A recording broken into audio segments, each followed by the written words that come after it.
उप सभापति महोदय, मैं आपका शुक्रगुजार हूं कि आपने मुझे क्रिमिनल प्रोसीजर आइडेंटिफिकेशन बिल 2022 पर बोलने का मौका दिया है।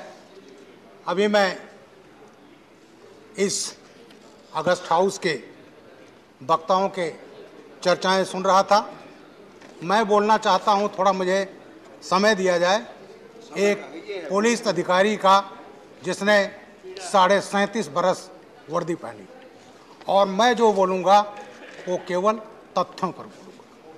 महोदय, ये शिनाख्त शब्द जो है अंग्रेजी में आइडेंटिफिकेशन, ये सेक्शन 9 इंडियन एविडेंस एक्ट से निकला है, और इसके तहत जो शब्द है पर्सन्स एंड एनीथिंग, एनीथिंग पहले आदमी का शिनाख्त होता है और माल का भी शिनाख्त होता है। मैं इस पर एक छोटा सा शेर कहना चाहूँगा, और वो शेर था, मैं एक ज़िले में एसएसपी था, एक बड़ी चोरी हुई और चोरी के बाद रिकवरी हुई, अच्छी रिकवरी हुई, और उस रिकवरी में हम लोगों को सम्मानित किया। खान साहब थे और वो बड़े खुश हुए, उनका पूरा सामान रिकवर हो गया। उन्होंने एक शेर कहा हम लोगों को सम्मानित करने में, या खुदा किसी के घर में चोरी ना हो, या खुदा किसी के घर में चोरी ना हो, और चोरी हो जाए तो रिकवरी ना हो। तो ये उन्होंने इसलिए कहा कि रिकवरी का आइडेंटिफिकेशन का प्रोसेस इतना कम्बरसम है कि रिकवरी हुई लेकिन वो उसके हाथ में नहीं आ रही। इसी तरह से महोदय, जो आइडेंटिफिकेशन का प्रश्न है, ये 9 सितंबर 2020 को ये एक्ट आया था, और जो अब तक चलता रहा, जिसे एक्ट नंबर 33 ऑफ 1920 कहा जाता है। इस अधिनियम में, इस पुराने अधिनियम में यह व्यवस्था की गई थी कि 1 वर्ष या उससे अधिक कारावास में दंडनीय किसी अपराधी को गिरफ्तार किया जाता है तो पुलिस अधिकारी उसका फिंगरप्रिंट, फुटप्रिंट, इम्प्रेशन ले सकता है, और फोटो लेना है तो मजिस्ट्रेट की ज़रूरत पड़ेगी। महोदय, केवल 3 था, फुटप्रिंट और फिंगरप्रिंट और फोटोग्राफ। लेकिन इधर जो प्रगति हुई, टेक्नोलॉजी आई, और टेक्नोलॉजी इतनी आई कि अपराधियों ने भी नई नई टेक्नोलॉजी का प्रयोग किया अपराध करने में। जब हम सेवा में आए तो कट्टा मिल जाता था, कभी कभी 12 बोर गन मिल जाए, फैक्ट्री मेड 315 बोर राइफल मिल जाए, तो हम लोग समझते थे बहुत बड़ा हथियार मिल गया। लेकिन इसी सेवा में RDX भी देखा, चाइनीज़ ग्रेनेड भी देखा, AK-47, G3, ये तमाम चीज़ें जो आई, और साइबर क्राइम 2000 के पहले को कोई नाम नहीं जानता था। साइबर क्राइम क्या है? हेरोइन, मार्फिन कोई नहीं जानता था, गांजा, चरस के बारे में जानते थे, इसके बारे में। तो ये मेरा कहना है कि जिस तरह से अपराधियों ने नई नई तकनीकी का इस्तेमाल किया, इसलिए वो जो कानून था 1920 का, वो उसकी कोई उपयोगिता नहीं रह गई थी, और मैं इसलिए ये कानून लाया गया है। महोदय, ये जो अपराधी हैं, आतंकवादी हैं, मैं इनके बारे में बात करना चाहता हूँ।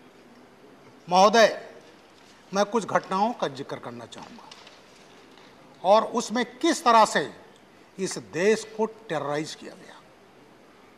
मैं उत्तर प्रदेश में सेवा में था। 23 नवंबर 2007 को कचहरी में ब्लास्ट हुए, लखनऊ, अयोध्या और बनारस, मारे गए 1.5 दर्जन लोग। और उसके बाद जब ये घटना हुई, उसके 2 मिनट पहले टेरर मेल आया मीडिया को, हम ब्लास्ट करने जा रहे हैं, जो करना हो कर लो। और उस टेरर मेल में ये भी कहा गया कि हमने श्रमजीवी ब्लास्ट किया है, हमने दिल्ली ब्लास्ट किया है, सरोजनी नगर ब्लास्ट किया है। उसी घटना में और बॉम्बे में सीरियल ब्लास्ट हुआ था 11 जुलाई 2006, जिसमें 209 लोग मारे गए थे।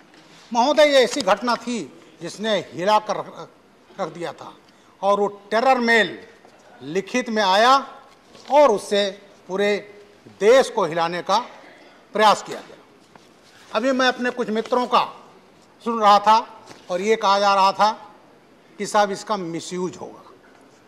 महोदय, उस पार्टी को कहने का हक नहीं है जो आतंकवादियों के 15 केसेज उत्तर प्रदेश में वापस लेती है। कोई हक नहीं है उनको कहने का। महोदय, मैं उसका भुक्तभोगी हूँ, आज पार्लियामेंट में खड़ा हूँ। मैंने कभी नहीं सोचा था कि मुझे मौका मिलेगा, लेकिन आज मौका मिलेगा। आज मैं बोलूँगा उस पर और तथ्यों पर बोलूँगा। महोदय, उस कचहरी ब्लास्ट केस में हमने गिरफ्तार किया आतंकवादी। 18 मई 2013 को वो आतंकवादी लखनऊ से गए थे फैजाबाद। कोर्ट्स में ट्रायल के बाद लौट रहे थे तो एक को लू लग गई। खालिद मुजाहिद फौजी का आतंकवादी, और बाराबंकी आते आते डेथ हो गई। मैं उस समय डायरेक्टर जनरल सिविल डिफेंस था, डीजीपी के पद से हटा दिया गया था और उस पार्टी में समाजवादी पार्टी की सरकार थी। मेरे खिलाफ बाराबंकी कोतवाली में 19 मई 2013 को मर्डर का मुकदमा कायम किया गया था मेरे खिलाफ, और मेरे साथ जो डीजी थे रिटायर्ड विक्रम सिंह। जी हाँ, ये जरा सुनने का मादा भी रखिए साहब। और वो जो मुकदमा कायम किया गया, जेल भेजने का प्रयास किया गया मुझे। क्या था? तुष्टीकरण के राजनीति, ब्रजलाल को जेल भेज दो तो एक पर्टिकुलर कम्युनिटी का वोट पूरा मिल जाएगा। ये चीजें हुई। और वो पार्टी जिसने सीआरपी केस हुआ था, वो घटना मैं ही था उस समय प्रदेश का ADG law and order. Rampur CRPF पर हमारे 7 जवान मारे गए थे। 31 दिसंबर बटे 1 जनवरी 2008 की रात में हुआ था। AK-47 से हमला हुआ था और हमारे ही निर्देशन में इंडिया कमांडर लश्कर तोयबा का हाफिज सईद का मैं लाया था।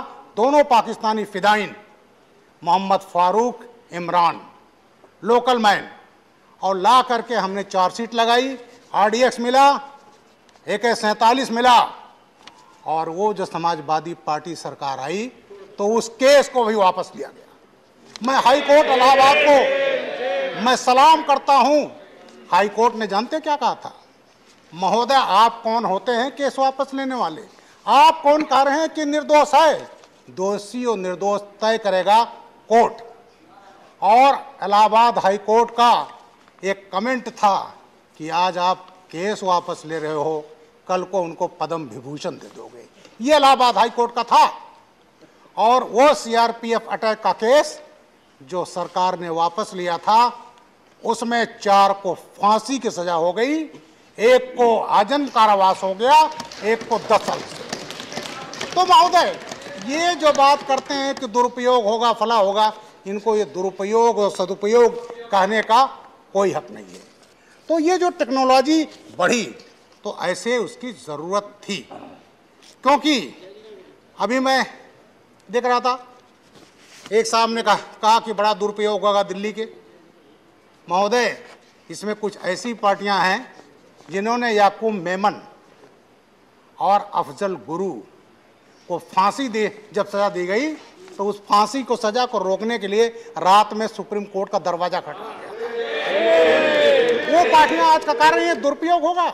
फांसी की सजा जिसको सुप्रीम कोर्ट से हो चुकी है, जो लटकने जा रहा है, और उसके पक्ष में खड़े हैं टुकड़े टुकड़े गैंग को सपोर्ट करने वाले। अफजल, हम शर्मिंदा हैं, तेरे कातिल जिंदा हैं।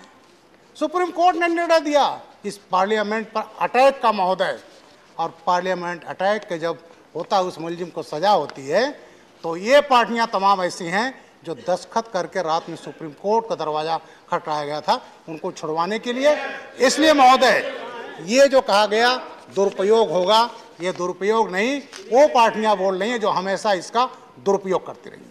महोदय, एक एक्ट था, हमने उसका काफ़ी प्रयोग किया है, वो होता था टाडा। और टाडा नहीं होता तो आज पंजाब खालिस्तान होता। महोदय, मैंने वो भी आतंकवाद झेले हैं, ऐसे जिले में था। और जब उसकी उपयोगिता खत्म हो गई, जब कश्मीर में आतंकवाद बढ़ रहा था, कश्मीरी पंडित भगा दिए गए थे, उनके मर्डर्स हो रहे थे, तो पार्लियामेंट में हमारी जो उस समय सबसे बड़ी पार्टी देश की थी, उसको लोग लेट गए कि टाडा वापस ले लो, और टाडा वापस लिया गया। हमारे पूर्व प्रधानमंत्री अटल बिहारी वाजपेयी जी, वो जब आए तो क्या लाए? पोटा, प्रिवेंशन ऑफ टेररिज्म एक्ट, और उसको भी 2004 में वापस लिया गया।